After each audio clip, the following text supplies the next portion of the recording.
Hey, good evening, everybody. You're listening to the podcast here, UFO podcast with Duane and John. Here's Duane. Say hi to the people, Duane. Hello, people. Duane. Right Where's on, bro. Duane? Yeah, he's right there. Oh, asshole. Can't lose him. Don't lose him. I smell too bad to lose me. Yeah, I can vouch for that. Thank you. Yeah, right on, man. So last time we were talking about kind of the start of your music career. You remember any of that? Oh, yeah, vividly, actually. Yeah. So this time around, I guess I think the last time we were talking about how you received all those letters in a foreign language. Yep. And you basically got a deal, star money deal. Yeah. And you ended up going overseas, and I recorded an album. Yes. So why don't you tell us about that? Like, what was the plane ride? Did you take the plane or you took a shit? Because I know you don't like flying. Well, I took a shit in the plane. They gave me a 5-gallon Home Depot bucket, so I utilized it. But no, I would never do that in an airplane. Well, it depends where it is. But no, I don't like to fly. That is a fact. Terrified of flying. But So you took a boat ride. Took a boat over there. no, we flew over. Okay. Yeah, and it was I was going over to do this first album, and very gracious and glad to be able to do it. And there was just a lot of drama. Nobody over there had ever worked with an ethnic person before, especially a Native American. Yeah. And nobody had ever worked with a guy that didn't know anything of what he was doing.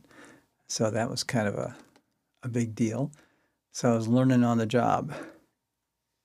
Yeah, so you signed a deal with the record company, and then from there they fund the first album. Yes. And then you start recording on the first album. Yes. Pick the songs, the music, and you start recording. Yeah. Now, there were a lot of hang-ups because there were different attitudes on how to do it. Again, nobody had ever worked with an ethnic of my type before. Mm-hmm. And so there's a lot of speculation. Well, he's Indian. We gotta have a lot of drum beats and maybe shoot some arrows across in the studio, go on the warpath and set a white man on fire to the pole. I don't know. I just felt like we needed some fresher ideas in that, something a little bit sideways.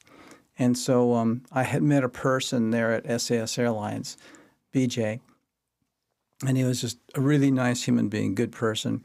And he recognized, oh, you're Wolfpaw. Yeah, I guess, unfortunately. And He recognized you from the TV show. from the magazines.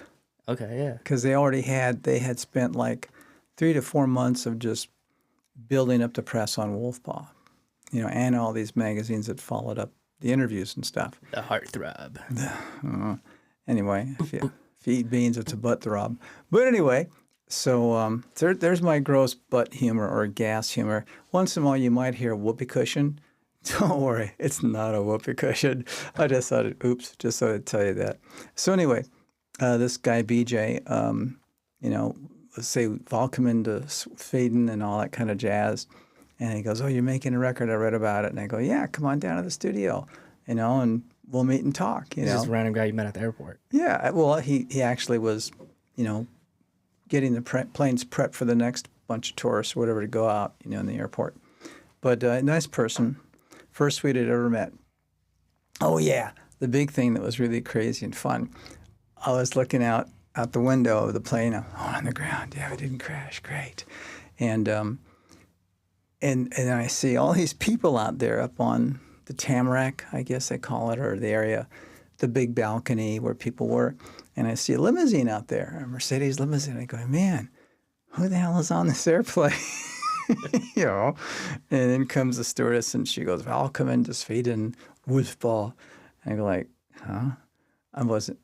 I'd seen the name in print, but I knew I didn't say it right because who the heck's Wolfpaw? Yeah, it really wasn't you at that time. No, I mean, I hadn't adopted it as everybody wanted me to because I didn't really understand it, not the language, just didn't understand how it developed into such a crazy thing.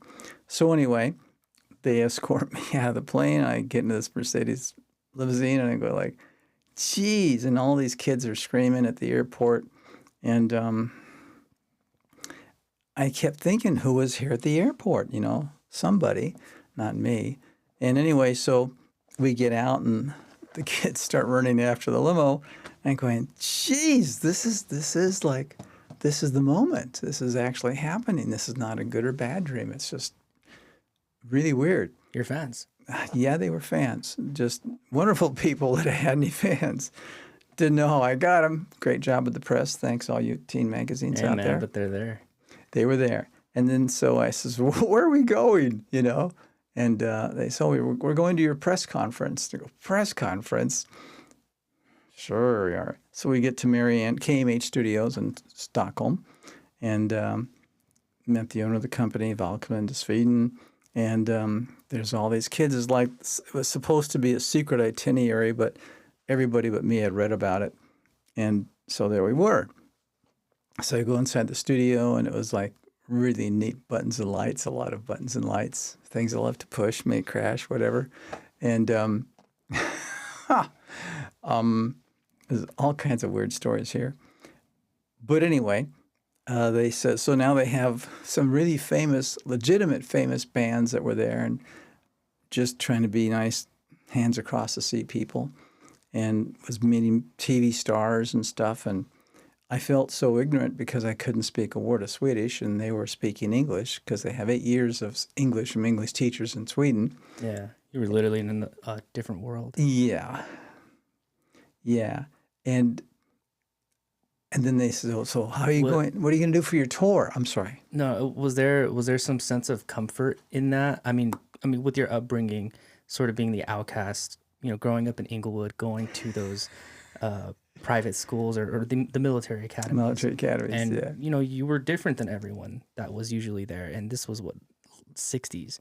Yeah. Right? So, I mean, you can kind of get the idea of what it was like. I mean, you were there. So did you find some kind of comfort in knowing you kind of knew how to be around people that weren't like you? I knew how to be around people that weren't like me. Some that were very nice people. This is back in California. And some were absolute assholes. You got to remember, like, when I went to school, I mean, like, I don't know if I should be saying this and be politically correct or not. Yeah, let's keep it G-rated, Okay, I mean, no disrespect to anybody. But I was in these military academies as a kid in grade school, and then all through high school, military academies. And you had white kids who were good athletes, white kids who were terrible athletes. With consistency, the kids that came from ethnic black neighborhoods were really, really great athletes and sports people. And here comes the Indian, and, the first thing that comes out of fellow student's mouth is, so how'd you get here? Your mother get fucked by a buffalo? All kinds of stuff. And I'm thinking, like, no third grader comes up with this shit, And basically it was the teachers that were pushing the students on. Students were just doing what they were kind of expected and directed to do. Sure. And so my entire educational life in school was learning how to fight and learning how to kick ass and sometimes getting my own ass kicked. Yeah. But then I learned better on the next run. Developed a sense of survival. Yeah, basically. Right. I wasn't looking for trouble. I just didn't want it to go on needlessly and insult my mom and dad. Of course. And then, so being in Sweden, did that help you at all? I'm not quite sure how it would have helped me. Well, being around, an environment where you didn't feel... I never felt like I welcome. belonged anywhere growing up in a white school. Mm-hmm. It didn't happen. And it was sometimes in the schools I went to had corporal punishment, which means if you goofed off, you got swats with a leather strap or a big wood paddle. Right. I mean, but being in Sweden... That was fair game. I don't think there's anybody beating you up in Sweden at that time. No, not at that time. Okay. They're really cool people. And So they were fringe people. It was pretty welcoming then. It was great. And yeah, like what was really cool, what didn't get through my thick head, and it was, a journalist explained it. He says, you got to remember, we never had a Cowboys and Indians history. It was Vikings, it was Norsemen, Leif Erikson, It's true. And I go, wow, no Cowboys and Indians. How interesting. Right. Now that when I was growing up and I was being cast in some different shows and stuff, guess what I always played? I always played the little asshole who was an Indian with a feather in my hair. You always played the bad guy, huh? I was always the bad guy, except for Wolfpaw. Wolfpaw came along and for me changed things. And John Mantley, the executive producer, had done a lot of big shows. You know, he gave me a chance to be more than just something with feathers and a loincloth and ugh, ugh, ugh, you know. Yeah. And then here I am meeting people in Sweden, and it was great. And everybody treated me a little bit like a circus freak, but most of them treated me with a great deal of respect and sensitivity, not knowing what would piss me off. I'm sorry. Oh, you were you're a bit of an anomaly to them. Yeah, I guess so. Yeah. All right, on. So you finished the first album. How long did that take? Or was there anything of significance recording that first album? Did you guys have like a demo deal or? No. I mean, we just were. I was contracted to go in, and we did a single, and then we had to do an album. Yeah. Oh, you were talking about the gentleman you met at the airport, and then you called him in. We were just talking about this earlier. Steven Tyrone? No, the gentleman you met at the airport. Oh, BJ. You're right. So Yeah, BJ, you invite him in.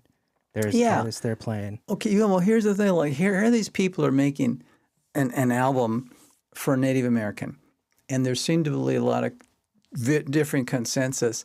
Okay, well, we got to have some drums in here. Duh. No, like the Indian tom drums. No. You know, and I figure, why do we got to do big Injun Joe thing, you know? Too cliche. So, yeah, so they recorded tracks during the day, and at night, I'd go out to a McDonald's with BJ. He'd come down to the studio. And I said, Bjorn, we need another take on this thing. I says, here's young folks that are paying, I mean, vinyl back then was like $65 for a piece of vinyl. Damn. And I says, these kids are going to spend their money on this stuff. And I says, I owe them the right to participate because they're going to participate in buying this thing. And if they're buying a turd, they're going to be mad at me. And I'm going to think what a fucking crook I am. So I said, let's get some, thoughts from people on the street, so to say. So we went up to McDonald's, and I saw McDonald's. Yeah, French fries, burgers. So we go to McDonald's. Home. Oh, yeah, the lights were on. Somebody's home. And here's this bunch of guys that looked kind of like they were a crew. They were a gang, you know, and BJ says, we got to go. I go, what? It's a notorious subway gang. I go, what do they call themselves? And he told me the name. I go, that's their name? No, those are going to be good people. So BJ translated because these folks didn't really want to go to school to learn any of the language but Swedish. Why did they have to? Mm-hmm. You know, here the whites come to America and we got to learn white man language. Yeah. What happened to our language? It was good for thousands of years before Christopher Columbus or Lake Eric got here. Leif Erikson. It's been a long day, folks.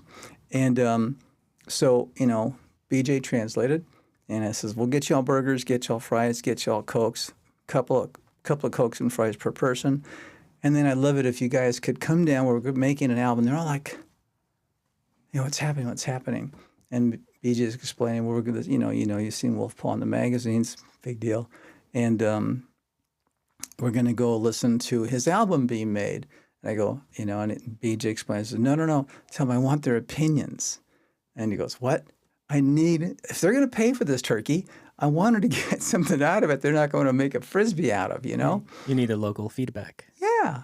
It's only fair, So they came out of the studio with their burgers and fries, and the head engineer, he recognized their tattoos. Some other people recognized the tattoos. They wanted to call the Stockholm police. And I go, no, don't call the police. I says, I grew up with guys like this. I'm from Inglewood. They're my homies. And somebody called the police anyway. So we let the police come in and we let them sit and listen. And I says, now you guys can't say anything because this is their album, not yours, not mine. So I says, play the guitar tracks, play the drum tracks, play the bass track. And it's not that I couldn't hear what I think I wanted. I wanted to hear what they wanted. And sometimes they wanted to hear an Indian doing stuff, Sometimes they wanted to hear more acoustics. Maybe they wanted to hear electrics. Maybe they wanted to hear synth. Because here they're in like a Disneyland of audiophile stuff. The microphones, the synthesizers, very expensive guitars, custom-made guitars. And they were like, to me, it would be like Christmas for me in a toy store, you know, and they were just like going gaga, it's great. And so the only thing that slowed us down was BJ having to translate, you know. Mm-hmm. And the cops were cool. The cops realized these are not necessarily bad youth. They just don't have the opportunity that people do. Right. And I wasn't a big feather guy with Indian hair and braids and stuff. I was a guy with darker skin there to try and give somebody something that would mean something to them. I didn't want them feeling they were being ripped off. Yeah. So once that's completed, the album, Yeah. and on its release, how did that work out? It was great. Well, I had never really sung in public before. And But you had voice lessons, right? I mean, yeah. I was taking voice lessons for a long time because I liked it. Well, my mom, I liked rock and roll, but I wasn't allowed to listen to it only in certain conditions. And that was just how my mom and dad were. My dad, he didn't care, but my dad had been murdered when I was 12 and a half. So mom was trying to raise 2 kids. She thought the way would make white people happy with us natives. And mom was trying to give us the best shot, what she had. And once dad had been murdered, all the business friends that had come around my mother as a friend when my dad was alive, once he was dead, they all disappeared. You know, so we immediately saw a form of racism. yeah. And it was bothersome. Okay. But back to your singing, you never had any voice lessons. Oh, yeah. No, I did. You know, I did have voice lessons, but not a lot. But you never sang in front of a big crowd. So once the first album dropped, Nobody wanted to hear me anyway. once the first album dropped, Yeah. it's released. Do you go out on tour? How does that work? Yeah. We were doing some TV shows in the middle. You saw some of them, you know, Calling All Girls, which came from No Sweat. Yeah. And I was kind of like learning on the job, you know. I'd have felt more at home if there'd have been a horse out there shitting on the stage or something. But instead, Suzuki had become a sponsor. Swedish, what was it? Sandy Suzuki. And he was a big-time Japanese motorcycle importer. And so he loaned me this bike. And I was supposed to come out on the stage and ride the Suzuki down the stairs and stuff. And some lady, as I was singing this song with the star of the show, a man called Jonas Harberg, and he was like the Johnny Carson of all of Scandinavia. He was really a fun guy. Well, this lady's down there, and she's doing like this, you know, and I'm looking at it, think, man, is my zipper down? What's going on here, you know? And she just kept doing this. And I said to Henken, he was one of the producers or the producer on the album, he said, well, that means they like you. Are you sure? Because where I come from, that gets you shot, you know? And he goes, no, just go with it. Just go with it. I'm going, okay, just go with it. So I'm being interviewed by Halberg. I'm speaking to Henken, and here's this lady doing this. So the song's about over, and I'm thinking, well, I'm going to give her a ride on the motorcycle, more or less. So I run up the stage, get on the stage, start the bike, come out, go down the stairs. And I'd never ridden the bike before that moment, so I didn't know where the brake lever was. You know, so I downshifted real fast, and I hit her chair, kind of like, you know, and she's like, I'm Yeah. my first fan.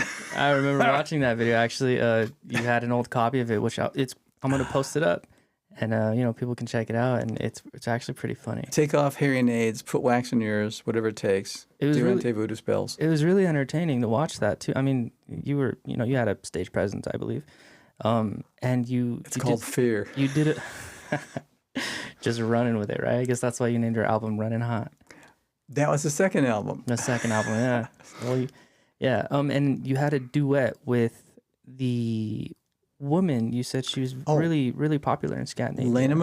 Lena Maria. She was very popular. She was a big TV star. Mm-hmm. And I think she was waiting to see, can the guy even sing? Can the guy even perform? Nobody knows. Doesn't matter. We'll print some more stuff on him. Anyway, she invited me onto her show, the Lena Maria Show, and she was so cool. And that she was so much fun. It just kind of like, she was like a big sister if I'd ever had one. I'd imagine she'd have been like that.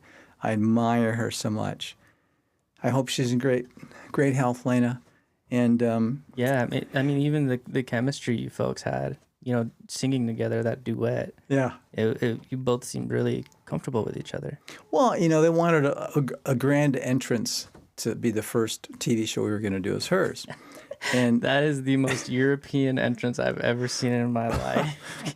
You have this sort of, she's dressed up as like sort of a witch lady in almost like an eagle costume, yeah, and then she just has this double-barreled shotgun, old-fashioned one that you break open and just aims it at the roof, and these leaves come flying down, and next thing you know, there's a big delay. Not a big delay, but everyone's like, few "Oh, seconds. what's going on?" And then you just plop down right into the stage. Well, I was up in The attic. the truss system with the truss that holds the lights up. Is that where they kept you between albums? Ooh. So yeah, so she says, "Well, let's have a funny entrance. What would you do?" I says, "Funny. Well, if my fly's down, we can get some mileage on that." But I'm looking at it, I said, "Well, look, I'll get up on the trusses." And she's got this. Oh, she was like a hunter, is what that was. Yeah. She was with the leather cap and the leather apron to get the blood and guts all over your whatever from shooting your deer or whatever.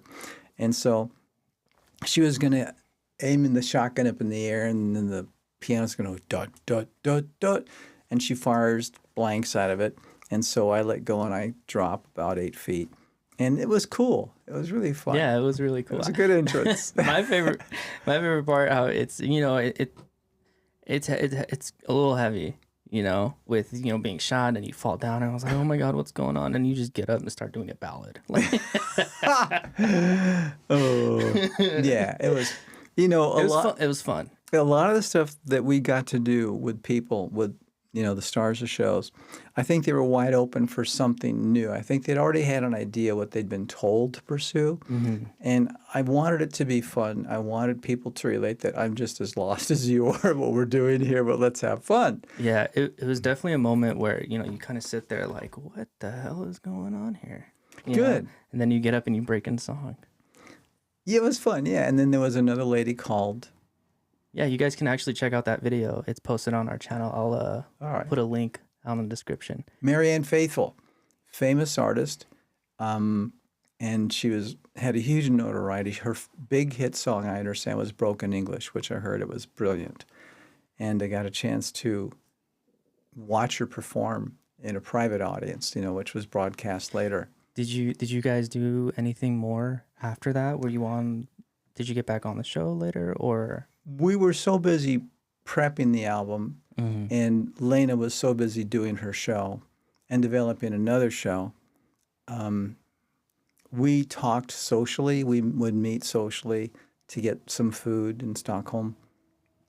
And I think she knew that I was overwhelmed.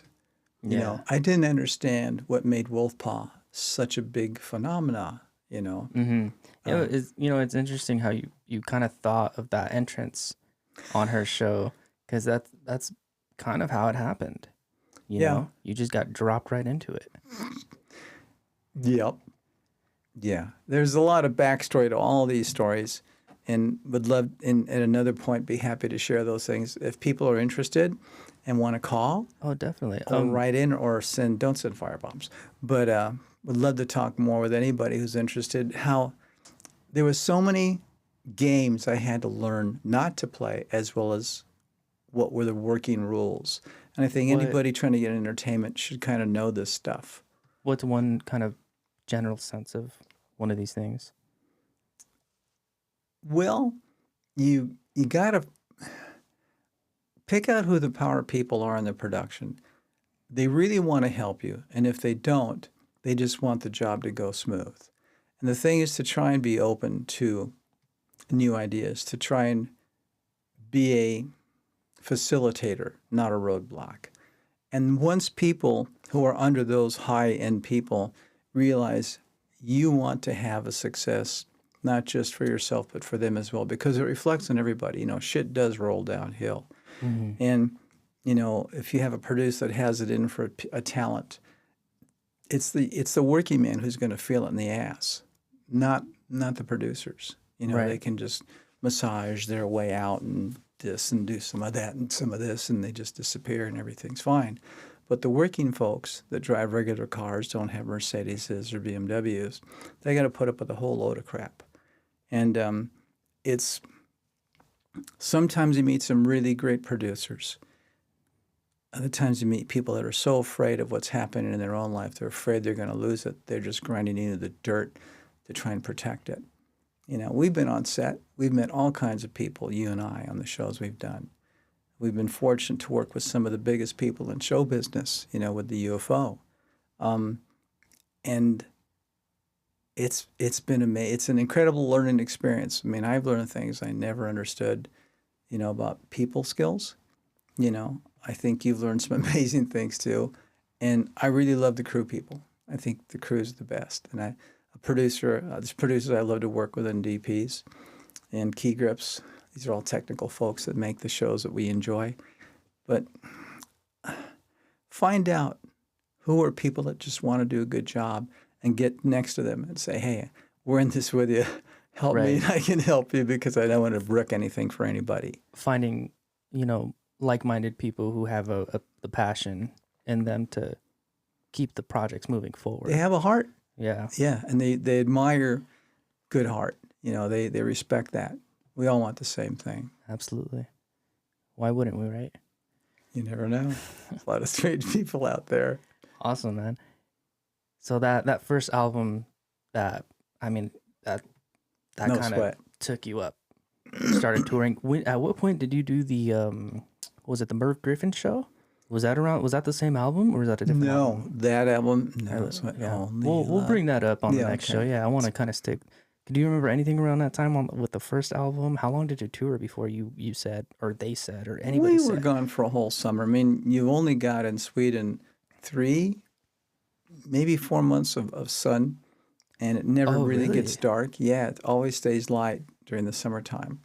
And I did not know that. Yeah, well, and then you have like about 9 months of frigid weather with ice and freezing. Even if a kid gets locked out of their house, they freeze. I remember there was a big story where 2 little kids had gotten out of the house. The mother couldn't find them, went looking for them. And later in the night or early in the morning, the police found them, and they'd frozen outside the back door. Oh, boy. So those are modern times. There's no wolves out there. There's just like freezing ice. Yeah. You know, so whatever, you know, it's an interesting place. Anything more memorable? You said you had sponsorships with Suzuki. Yeah. Were you doing commercials with them, or was it just a sponsorship? Take our bike and ride it. It was, you know, nobody knew if Wolf Paul was going to succeed or fail. Mm-hmm. For real. You know, they didn't know if I could really sing. They didn't know if I could perform. They knew I could wear a buckskin. They knew I could ride a horse. But hey, that isn't necessarily what they want to sell. You know, they want to sell ticket sales. They want to sell vinyl. Vinyl was when they used to make records out of vinyl. You know. Yeah, vinyl's made a comeback. Has it? Yeah. In the last 5 to 6 years. Frisbees. So anyway, yeah. So a guy who seemed like a really fun guy was taken to him by a guy who was a cafe racer, and he says, "This is Erlen Sandy. He's the biggest dealer in all the country," and I just wanted to get something for free, you know. I'm like, hey, yeah, a bag of peanuts. Well, you know. But so I said, I'll tell you what would make you decide to sponsor me and give me a motorcycle? Mm-hmm. You know, and he was a cool guy. He didn't speak great English, but we had all kinds of interpreters. So he tells me, it's got to be exciting. It's got to be thrilling. It's got to be something nobody with a brain would do. Yeah. That's why it's got to be thrilling. I say daring and deadly. And I go, we can do that. So they took us up to to an airfield that had been built by the Nazis during World War II. It's in pretty good shape, this runway. And he says, can we do something up here? I go, well, yeah. Does it mean that I got to die or lose an arm? He goes, well, we'll get you whatever you want. I go, well, okay. I says, I want to use your big Mercedes-Benz, and then I want you to get me the best cafe racer in the country, because I want to get us up to about 50, 55, maybe 60 miles an hour, depending upon different factors, vibration coming up from the cracked asphalt-driven runway, and this is my goal is to have the cafe racer guy come up on the passenger side of the car. I'll climb out the window or out the sunroof, whatever is the safest, my ass, and then get the cafe racer up along your right front fender, and then I'll transfer from the fender onto the back of the motorcycle, and I'll stand up and I'll put my arms out.